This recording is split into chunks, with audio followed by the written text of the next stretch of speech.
UPSC civil services examination को 11 लाख लोगों ने अप्लाई किया था। प्री मेंस और इंटरव्यू होने के बाद रिजल्ट आया और रिजल्ट में Shruti Sharma is the topper in UPSC civil services. अगर आप एक स्टूडेंट हो और किसी भी चीज की पढ़ाई कर रहे हो तो आप इनसे बहुत कुछ सीख सकते हो। तो मैं इस वीडियो में कुछ ऐसे 3 बातें बताने वाला हूँ जो जानकर आपको बहुत ज्यादा हैरानी भी होगी और बहुत ही ज्यादा नॉलेज प्रदान हो जाएगी आपको इस वीडियो से। तो सबसे पहले चैनल को सब्सक्राइब करो, लाइक करो और शेयर करो वीडियो को। श्रुति शर्मा जो यूपीएससी से है उन्होंने 3 ही बातें कही है अपने सारे इंटरव्यू में, जो कि हमारा फर्स्ट है। देखो, ज्यादातर जो स्टूडेंट होते हैं उनका एक टाइम टेबल होता है कि मुझे 5 घंटे पढ़ना है, मुझे 8 घंटे पढ़ना है, लेकिन श्रुति शर्मा ने कभी भी अपना टाइम टेबल नहीं देखा क्योंकि उन्होंने दिल से पढ़ाई करी और मन से। उनको जितना पढ़ना था, जितने टाइम तक पढ़ना था, सिर्फ उन्होंने उतना ही पढ़ा जितना लगा कि उन्हें पढ़ना चाहिए। उनके मन ने जितना कहा कि तुम इतना पढ़ सकती हो, भले ही आप 2 चैप्टर क्लियर करो या 2 घंटे एक दिन में पढ़ो,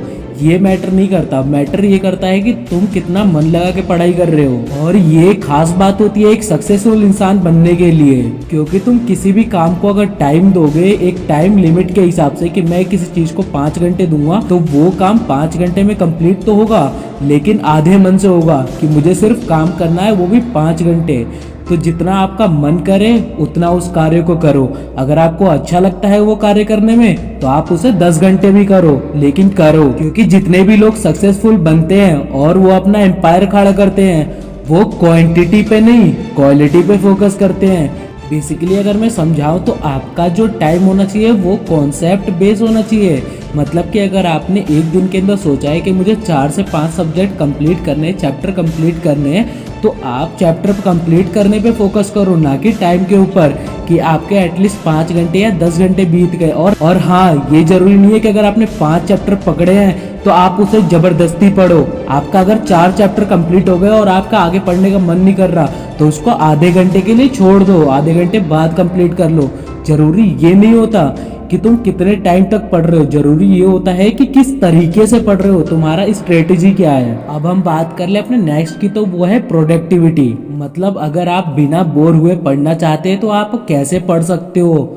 देखो, बेसिकली मैंने इसके ऊपर एक पूरी 10 मिनट की वीडियो बना रखी है, आपको डिस्क्रिप्शन में लिंक मिल जाएगा। फिर मैं आपको बता दूं, अगर आप पढ़ाई कर रहे हैं तो उसके अंदर सिर्फ आपका पढ़ाई के ऊपर फोकस होना चाहिए।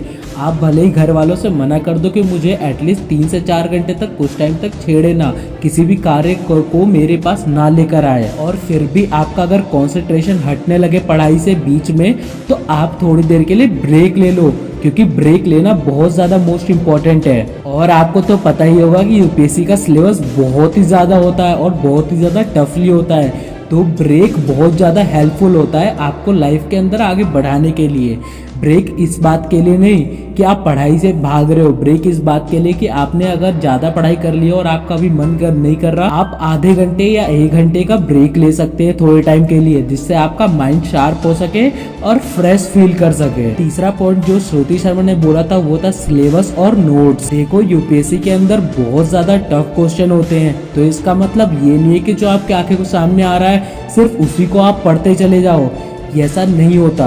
जब आप सिलेबस पे कंसंट्रेशन करोगे, नोट्स आप बनाओगे डेली के, तो आपका कंसंट्रेशन और आपकी स्ट्रेटजी जो है वो बहुत ही ज़्यादा आगे बढ़ेगी और उससे आपको बहुत ही ज़्यादा सक्सेस के मार्गों पे चलने का मौका मिलेगा। अब नोट्स की बात करें तो देखो भाई, नोट्स ऐसे बनाने चाहिए जो आप क्वेश्चन अच्छे से पढ़ रहे हो, जिसको आप लगते हैं कि पूरी अच्छे से मुझे प्रिपरेशन हो चुकी हो और ये पेपर में आ सकता है, तो उस छोटे से नोट्स को आप रख लो अपने पास।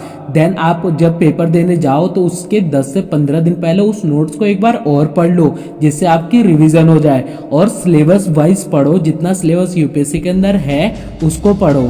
जरूरी नहीं है कि आप एक्स्ट्रा पढ़ो, जरूरी ये नहीं है कि आप एडवांस पढ़ने की कोशिश करो। बहुत सारे स्टूडेंट होते हैं जो एडवांस के बारे में डराते रहते हैं।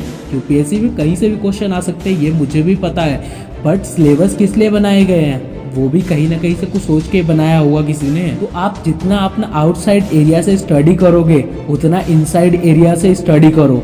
जैसे मान के चलो जो सिलेबस में है पहले उसको कंप्लीट करो, क्योंकि वो बहुत ज़्यादा मोस्ट इम्पॉर्टेंट है आपके लिए। देन जाकर दूसरी चीजों पे फॉलो करो आप। और नोट्स बनाना बहुत इंपॉर्टेंट है, तो नोट्स जरूर बनाना। आई होप ये छोटा सा वीडियो आपके लिए बहुत ही ज्यादा फायदेमंद होगा और आपको सक्सेसफुल व्यक्ति बनाने में बहुत ज्यादा हेल्पफुल मदद करेगा। तो देखो भाई, दूसरों को मोटिवेट करना मेरी आदत है, पर खुद को मोटिवेट करना ये पब्लिक की डिमांड है। तो वीडियो को शेयर कर दो, चैनल को सब्सक्राइब कर लो और वीडियो को लाइक कर दो।